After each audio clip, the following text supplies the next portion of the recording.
In the late 1800s, a small area near Chicago became one of the most ambitious industrial experiments in American history. A place where a single company controlled everything: the houses, the shops, the schools, and the lives of thousands of workers. This place was called Pullman. It was built by one man with a vision of creating the perfect industrial town. But what started as a dream of progress slowly turned into one of the biggest labor conflicts in American history. Factories that once produced luxurious train cars now stand silent. Buildings remain as reminders of an empire that once dominated American rail travel. This is the story of the rise and fall of the Pullman Company. The story begins with George Pullman. In the mid-1800s, railroads were expanding rapidly across the United States. But long train journeys were uncomfortable. Passengers had to sit upright for hours or even days. Pullman saw an opportunity. He designed luxury railroad sleeping cars where passengers could sleep comfortably while traveling. These train cars quickly became popular among wealthy travelers. Soon, Pullman sleeping cars were being used across the entire country. Business was booming. But Pullman had an even bigger idea. He wanted to build an entire town dedicated to his company.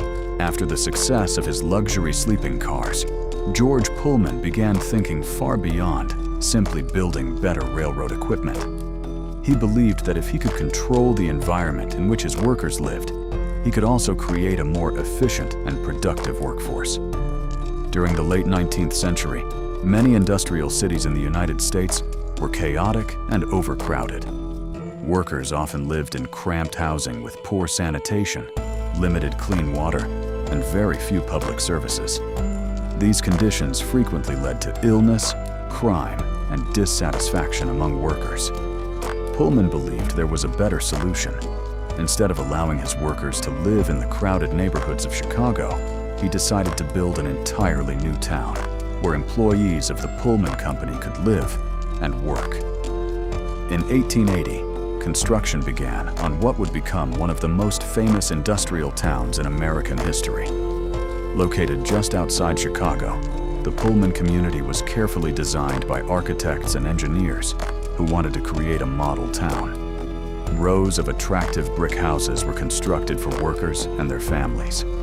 Wide streets were lined with trees. Public parks and open spaces were included in the town's design. There were schools, churches, and stores that provided essential goods for the community. At the center of the town stood the massive Pullman factory complex. Inside these enormous buildings, hundreds of workers assembled the luxurious railroad sleeping cars that had made George Pullman famous. The factory was filled with the sounds of metal being shaped, engines being assembled, and craftsmen carefully constructing the interiors of passenger cars. Each sleeping car required skilled labor. Woodworkers built elegant interiors. Metalworkers forged strong steel frames. Painters and decorators added the final touches that made the cars appear luxurious and comfortable. For visitors arriving in Pullman, the town appeared almost perfect. Unlike many industrial areas of the time, Pullman was clean and well organized.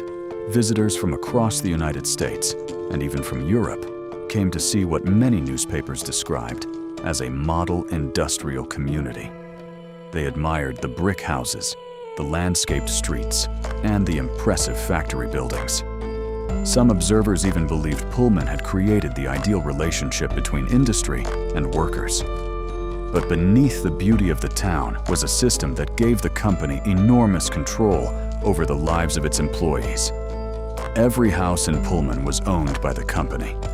Workers did not own their homes. They rented them from the Pullman Company. The shops in town were also owned by the company.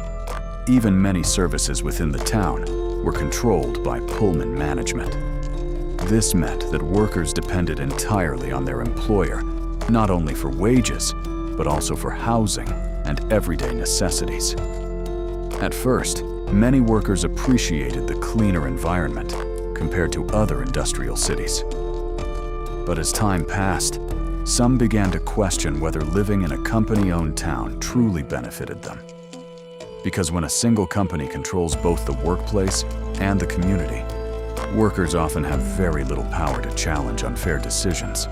And soon, economic troubles would test the fragile balance of this carefully designed industrial town.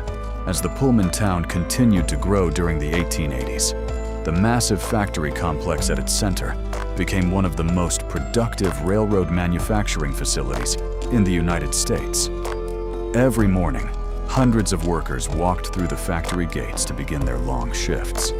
Inside the enormous buildings, the air was filled with the sounds of heavy machinery, hammers striking metal, and workers carefully assembling the components of railroad sleeping cars. The Pullman factory was not a simple workshop. It was a vast industrial system where skilled craftsmen and factory laborers worked together to build some of the most luxurious railway carriages of the era. Each sleeping car required multiple stages of production. First, metal workers constructed the strong steel frames that formed the structure of the car. These frames needed to be durable enough to withstand long journeys across the expanding railroad networks of the United States. Next came the carpenters and woodworkers. They built elegant wooden interiors that gave the Pullman cars their reputation for comfort and luxury. Polished wood panels, carefully designed sleeping compartments, and decorative details transformed these train cars into moving hotels for wealthy travelers. Finally, painters and decorators added the finishing touches. The cars were painted with distinctive colors and polished until they shone under the lights of railway stations. When completed, each Pullman sleeping car represented weeks of careful labor and craftsmanship. These cars quickly became famous across the United States. Railroad companies proudly attached Pullman cars to their passenger trains, advertising them as the most comfortable way to travel long distances. For many passengers, traveling in a Pullman sleeping car was a new experience. Instead of sitting upright for hours, they could sleep in comfortable beds while the train carried them across the country. The success of these luxurious train cars brought enormous profits to the Pullman Company. Demand continued growing as railroads expanded westward and more Americans began traveling long distances. But while passengers enjoyed the luxury of Pullman travel, life for many factory workers was far less comfortable. Working conditions inside industrial factories during the late 19th century were often difficult.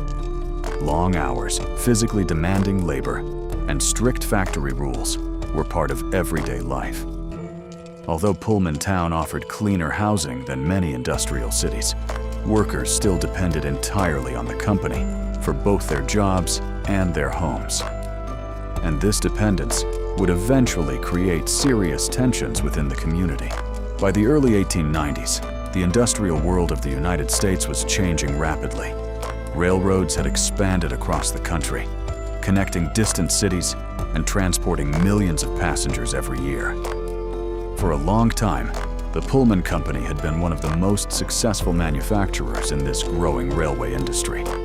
Its famous sleeping cars allowed passengers to travel long distances while resting comfortably, something that had once seemed impossible during long train journeys.